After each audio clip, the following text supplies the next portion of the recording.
Hey, what's up ladies and gents, it's SpoonyPizzas here. Now this formation and tactic is absolutely incredible in beating the Legends CPU AI. Since the new update, the AI has received a massive boost, and one of the challenges now is to win 5 out of 6 games against Legends CPU, and since I've used this formation and tactic, I have won every single match within 90 minutes with no draws and no losses to my name.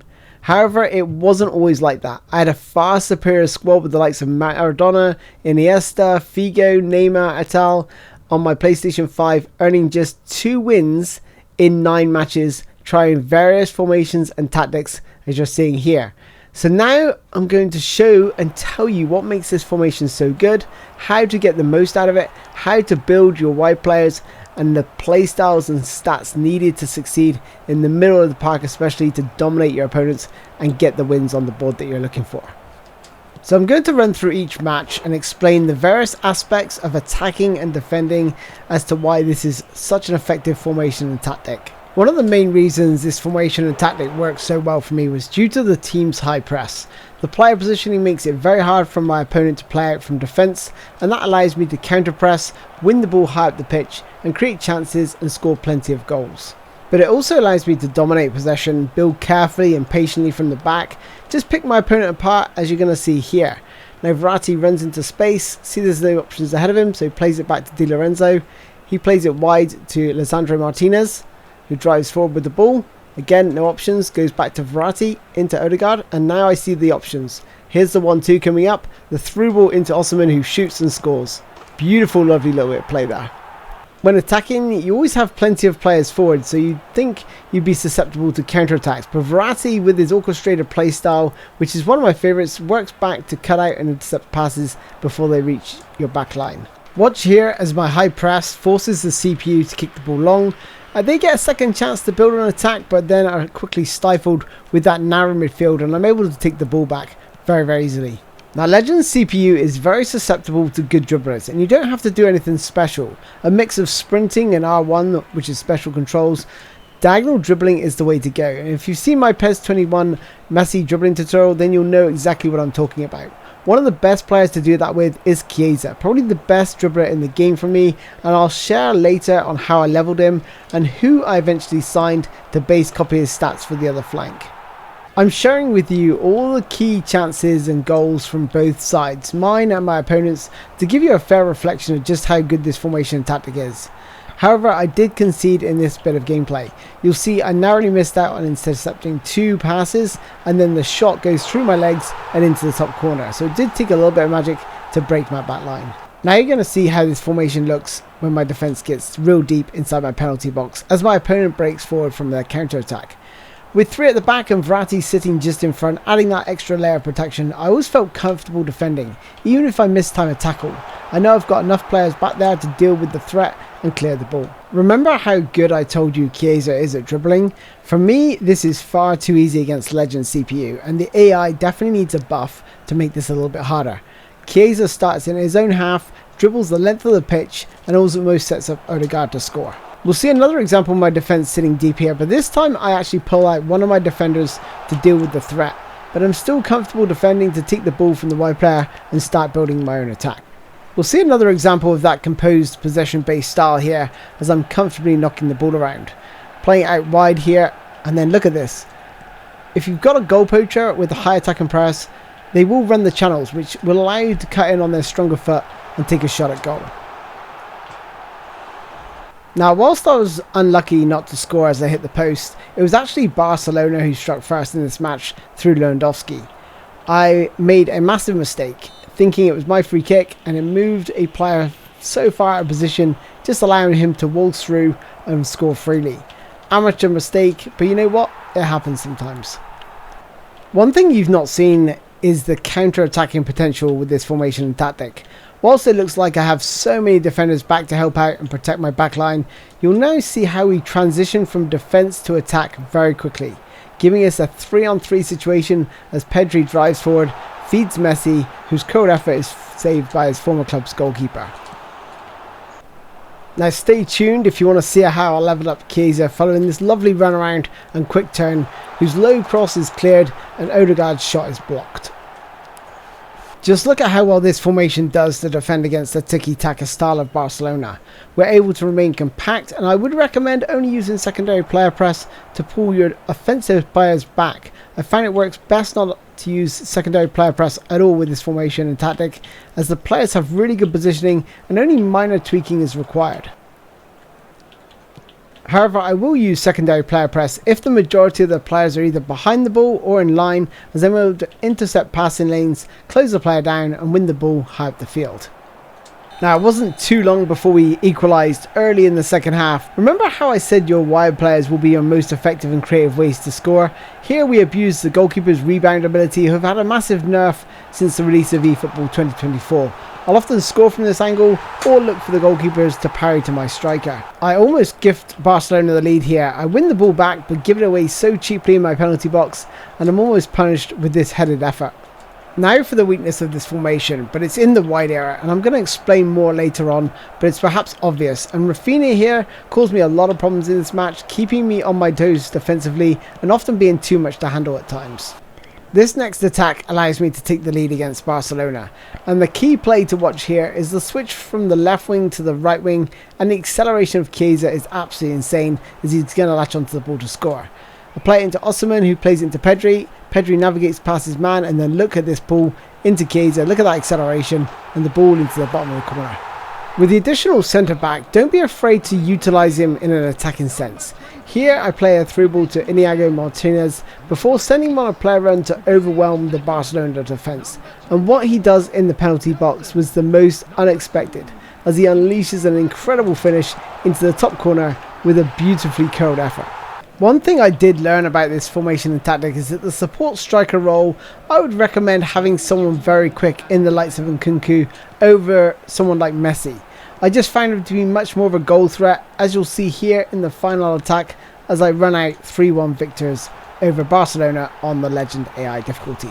Okay, so let me just walk you through this formation and tactic. As you can see, it's long ball counter, it's 3-5-2, and I just want to talk about the makeup of this team. So Neuer in goal, absolutely solid. Pretty happy with him. Defensively, it could be better. This is key for me. These three, they're all very sort of dynamic, very good on the ball, high ball control, high tight possession, balance, all that good stuff. If we just take a look, you know, tight possession, ball control, balance for Verratti, Pedri, ball control, tight possession, balance. Odegaard, pretty much the same, ball control, low passing, tight possession, balance, dribbling. So you want players that are good at maneuvering with the ball, that you're able to evade, because those are going to allow you to dominate possession. In the wings, I would say Chiesa is probably the best dribbler with the ball, and I wanted to find someone who I could match his stats up with. So if we look at Chiesa, 87 dribbling, 91 acceleration, 82 for balance. Now look at Mitoma, 88 dribbling, 91 acceleration, 85 for balance. So very, very similar. I made him very similar build to Chiesa because Chiesa was doing so well for me, and now Mitoma is having the same effect. Up front, we got Messi, who's just going to drop off the front, and Osimhen, who's absolute beast up front, offers a lot of threat going forward. He's got some really good player idea about him as well. So yeah, he's like a battering ram for the defences. On the bench, I've got, well, not the best players, I guess, to replace the players I've got there, but to be honest, it's work in progress. We're still going to be bringing players in.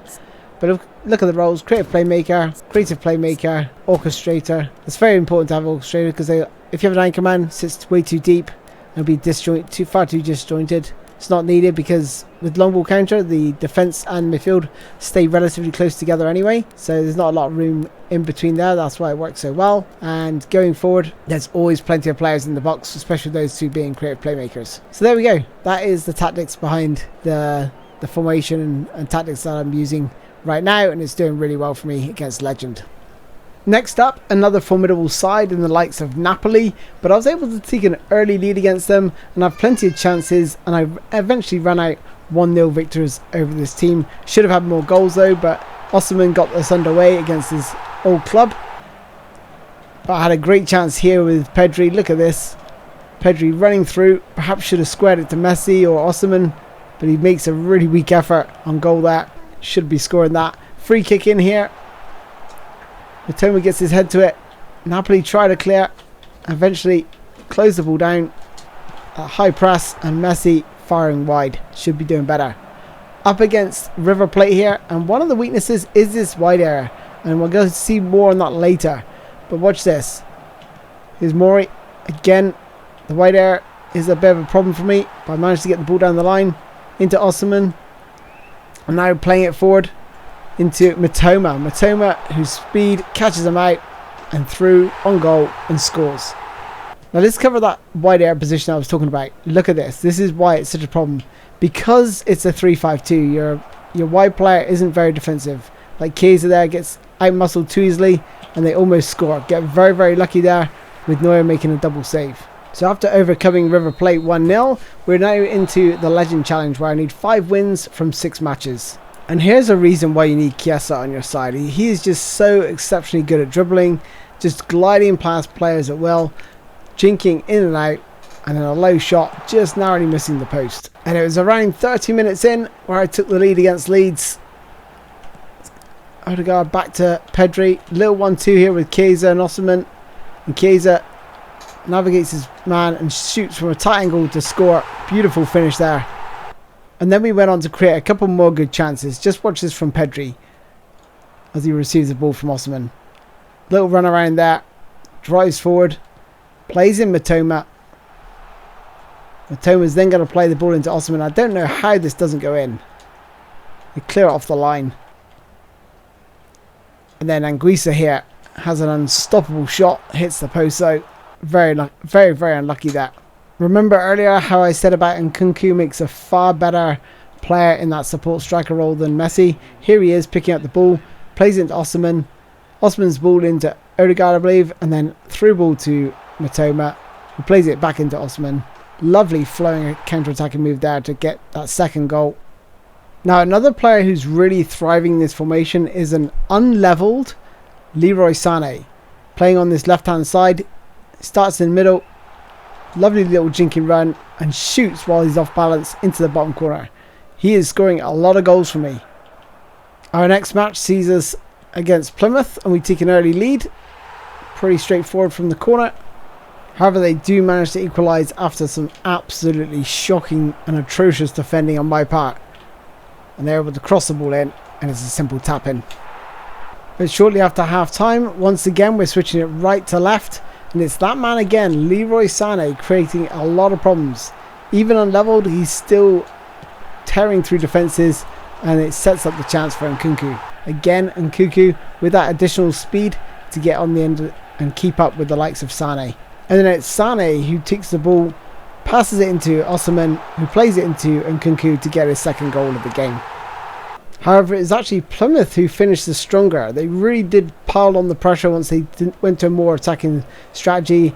Again, in these wide areas, caused me a lot of problems. My players or wide players couldn't keep up, and they were getting a lot of joy in these flanks. There's a great save from Neuer for the first one, and again, driving in down in these wide areas, playing a ball down the channel. A low cross in here, and then he just drags his shot wide. In this next match, we run out with the biggest scoreline I've achieved since I've played eFootball 2024. Absolute pounding. Andy Cole spins his man, fires in, but it's a good save, and Nelson follows up the rebound with a tap into the empty net. Nelson then applies pressure. Ball gets through to Andy Cole, plays it into Nkunku. Nkunku drives through. Simple slotted finish there. Then Nkunku picks up the ball. Lovely little bit of super cancel. Cuts back inside his man. Drives through. And another side-footed finish from the sort of support striker Ace. Andy Cole then running through after some mistake. Little fake shot before tapping it in. Past the goalkeeper. And then Andy Cole chasing a lost cause. Wins the ball. Drives forward towards goal. No one can catch him. Outside the foot finish. Not sure why he decided to choose the outside the foot, but it went in nevertheless. And then Andy Cole spinning in behind again. A nice low finish there. If you want to know how I levelled Andy Cole, I literally just put all my points into dexterity, because any other build just didn't seem very good. And here they have their best chance of the match before I managed to play in. Nelson, who gets another and makes it 7-0. But they weren't done. And it's this man here who fires an unstoppable rising shot past Neuer to run out eventual 7-1 winners. After winning 3 on the bounce in this challenge, I was then trying to find my way past this stubborn defence. Plenty of men back there, but Nkunku drives through and hits the post. But then Phillips into Swift. Back to Phillips, who drives a shot, but Neuer makes a great save. Wallace crosses back in. And it's a lovely little bit of quick feet there, and he flashes a shot past the post. Very unlucky. And then again, you're going to see the effectiveness of Nkunku again, driving through the heart of that defence, and this time the goalkeeper's outstretched leg making the save. So even though we haven't scored yet, we're still creating really good chances. I'm happy with the way the game's flowing. And, you know, from this counter-attack, look at this ball here from Nkunku into Muriel, who drives through, and he should be scoring that, but how he's missed that, I don't know. And it literally took until the 77th minute to break the deadlock. Saka, again, we're moving from right to left, and that's what opens this up. Odegaard into Cole, onto Sané, who just cannot stop scoring for me right now. He's incredible. The 5th and final match where I got my final win in this knockout event was against the team I actually scored, what, 7 goals past them, and I gotta admit I took them lightly. I just was like, oh, this should be a walk in the park, right? I just smashed them 7-0, what are they going to do? Next one, no, 13 minutes in, I'm 1-0 down already, and I was like, oh damn. And I tell you what, I got a little bit lucky, because again, they'll have another chance here, and I was thinking, if I was 2-0 down right now, like here, look at that. That could have been me 2-0 down, and I would have been absolutely dying trying to get back into this game. But thankfully, you know, Nkunku was able to steal the ball, run through, and he was obviously a thorn in their side last time, scoring the equaliser. Then Pedri, Odegaard, Andy Cole, Chiesa getting on the end of this, shoots, comes back out, but unfortunately didn't fall to my player. Odegaard ran the corner to Nkunku, Sancho onto Andy Cole, and look at that, cleared off the line. Just couldn't find this winning goal in this match. And just before half time, we do strike. Andy Cole netting from close range. And then Chiesa getting away from his man, crossing the ball in, headed, a looping header, and the goalkeeper touches it over the bar. Bit theatrical, but should be more of a simple save. And then all of a sudden they equalise 64 minutes in, and I was just thinking, they're gonna break my record. I'm not gonna be able to celebrate this formation being undefeated, unbeaten, never drawn or lost. But there we are. Muriel had other ideas outside the foot finish, and then Odegaard, look at this lovely little nutmeg from Osman, and then fires it into the corner net, 4-2. And then once again, I just took my foot off the gas. I was just thinking, it's the end of the game, doesn't really matter too much even if they score. And that's exactly what they did, right at the death. Look at this, drives through, pretty poor defending to be fair from my perspective, but we did enough. We got the result in the end, and well, cracked the 5-win challenge very, very quickly indeed. So there we have it, ladies and gents. Let me know what you think in the comments about this formation tactic. I want you guys to try it out. Let me know how you're getting on with it. Make sure you have the right play styles in the right areas, and yeah, just let me know what you think, and I cannot wait to hear what you've got to say. And hopefully you enjoyed this video, guys. Thank you so much for watching. We are going to see right at the end those runner results. So there you go, 4-3, 1-0, 7-1, 3-1, 3-0. And if it wasn't for those 3 goals at the end, you know, I would have barely conceded many goals at all. So a pretty solid run on legend difficulty, playing some good teams as well, the likes of Barcelona, the likes of Napoli. Anyway, thank you so much for watching, ladies and gents. I look forward to seeing you next time. Take care and goodbye.